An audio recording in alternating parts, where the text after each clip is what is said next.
조갑제 TV 시청자 여러분 안녕하십니까? 2019년 5월 20일 오후 5시 반입니다. 제가 연세 드신 분 중에서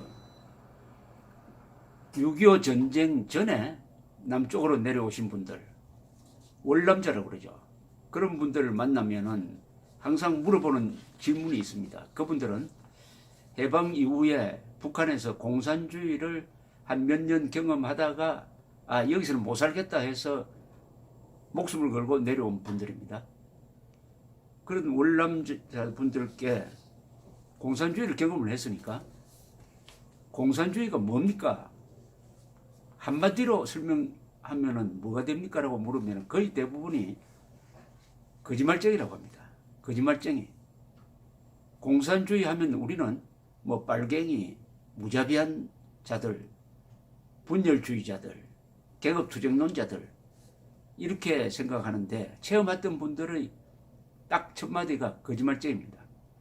거짓말쟁이.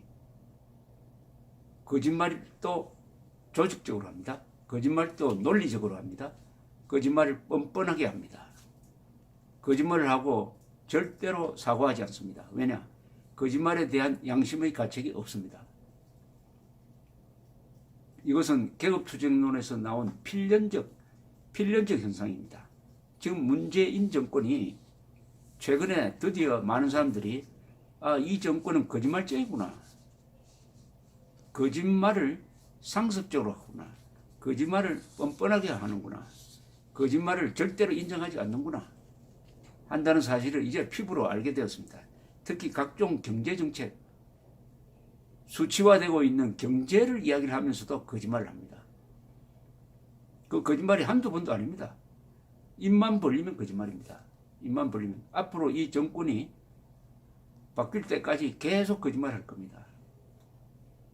계급투쟁론에서 왜 이런 게 나왔느냐. 계급투쟁론의 가장 큰 목적은 혁명을 해서 체제를 타도하고 정권을 타도하고 권력을 잡는 겁니다. 계급투쟁론은 권력을 잡기 위해서 존재하는 이론입니다.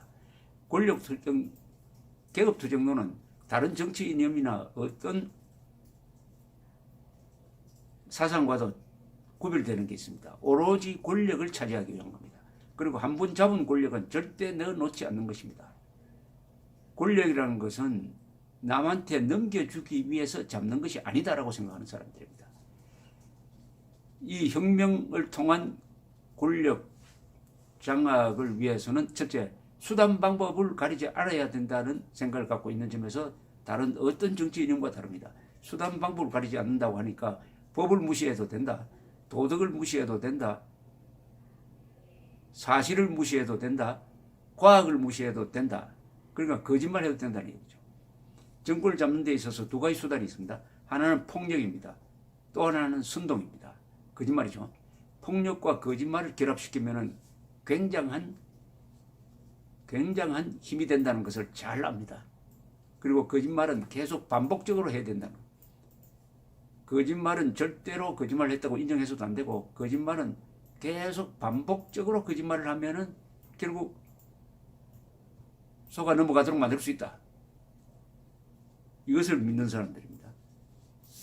오늘 이 나경원 의원이 새만금에서 있었던 자유한국당 최고 회의에서 거짓말에 대해서 아주 위트 있는 이야기를 했네요. 이렇게 이야기를 했습니다.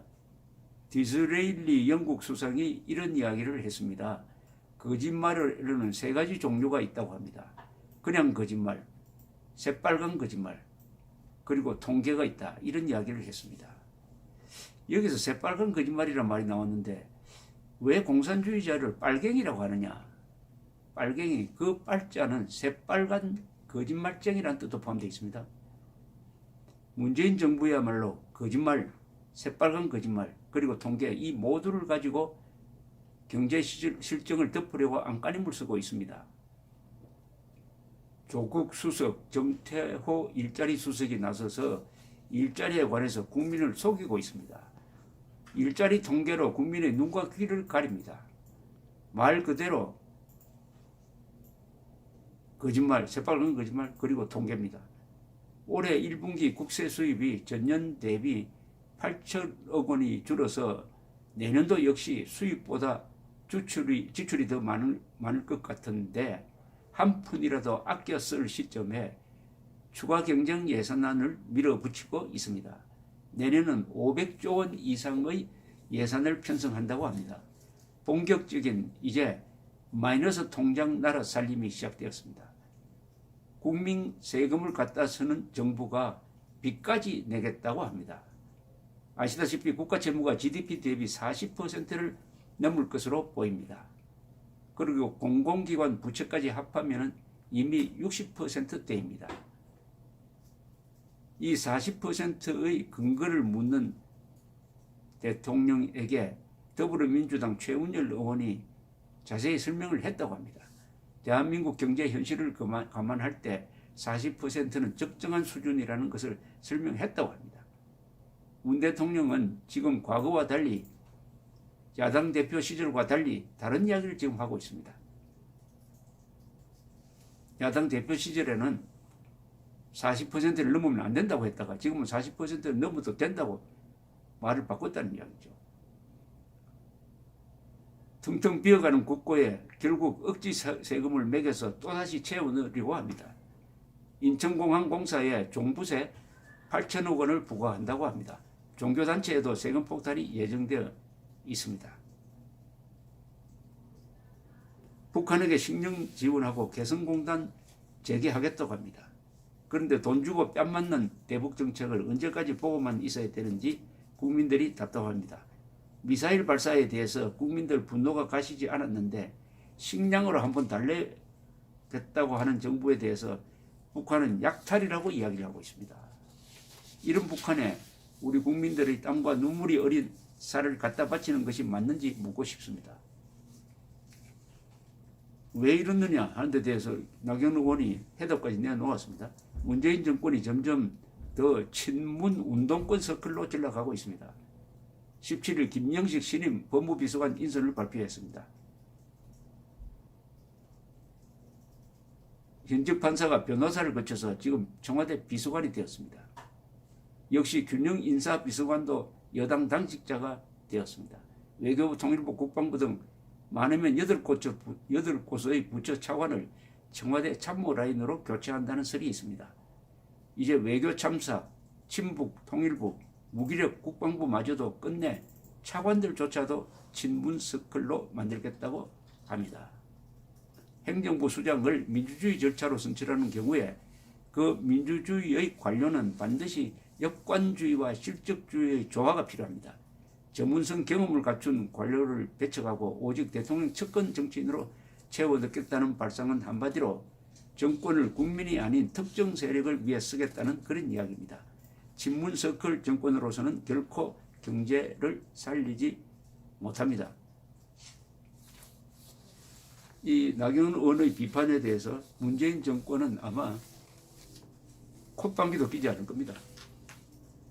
그런 이야기 아무리 해도 문재인 정권은 마이웨이 할 겁니다. 다만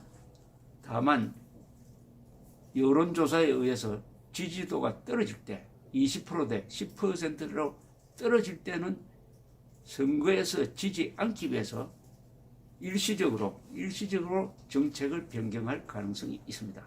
이 문재인 정권의 거짓말, 이것은 DNA이기 때문에 문재인 정권의 DNA가 이념적 거짓말이므로 이것은 절대로 고쳐지지 않습니다.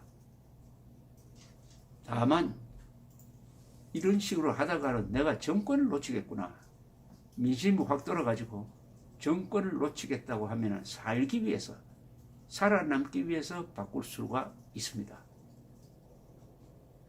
그것만이 유일한 조건입니다. 문재인 정권과 거기에 협조한 공무원들은 정권이 바뀌었을 때 자기들이 이른바 적폐 세력을 잡기 위해서 적용했던 직권남용죄 또는 직무유기 또는 국고손실죄, 이런 게 몽땅, 또는 제3자 뇌물죄, 이런 게 몽땅 자신들에게 적용됨으로써 부메랑이 되어가지고 감옥에 가든지 법적 응징을 받을 것이라는 것을 너무나 잘 알 것입니다. 정권을 유지하지 않으면, 정권을 연장하지 않으면, 더불어민주당 정권을 연장하지 않으면 자유롭게 살 수 없다는 그 공포심, 그 공포심에 빠져버리면은 보이는 게 없죠. 거짓말을 해서라도, 그보다 더 심한 짓을 해서라도 정권을 놓쳐서는 안 되겠다 하는 이런 다급한 절박한 마음이 사고를 치게 됩니다. 사고. 이런 사고는 이념적 사고가 되니까 이 정권의 거짓말은 이념적 거짓말입니다. 그러니까 DNA라고 하는 거죠. 이념이 바로 정치판에서의 DNA입니다. DNA. 이념적 거짓말은 이게 생사가 갈릴 상황까지 가기 전에는 고쳐지지 않는다는 점에서 본인들도 불행이고 국민도 참 불행입니다. 다만 그런 본성을 알면은 준비는 할 수가 있습니다. 국민들이 준비를 할 수 있고, 만약 이 거짓말을 중단하지 않으면은 정권이 바뀌기 전에도 당하는 수가 있다 하는 것을 피부로 느끼게 될 때 뭐가 달라질 것 같은데, 문제는 요사이 실시되고 있는 여론조사가 과연 얼마나 공정하느냐 하는 데 대한 의문이 있습니다. 장님이 스스로 눈을 가리고 절벽을 향해서 달리는 꼴입니다. 이 통계라는 것은 아까 또 다른 거짓말이라고 하지만은 그래도 경제에서의 통계는 나침반입니다. 나침반을 던져버리고 폭풍우를 뚫고 나갈 수 있습니까? 나침반을 던져버린 선장. 통계를 왜곡하는 사람은 바로 나침반을 던져버리고 황천항에 폭풍 속으로 배를 몰겠다는 선장과 똑같습니다. 감사합니다.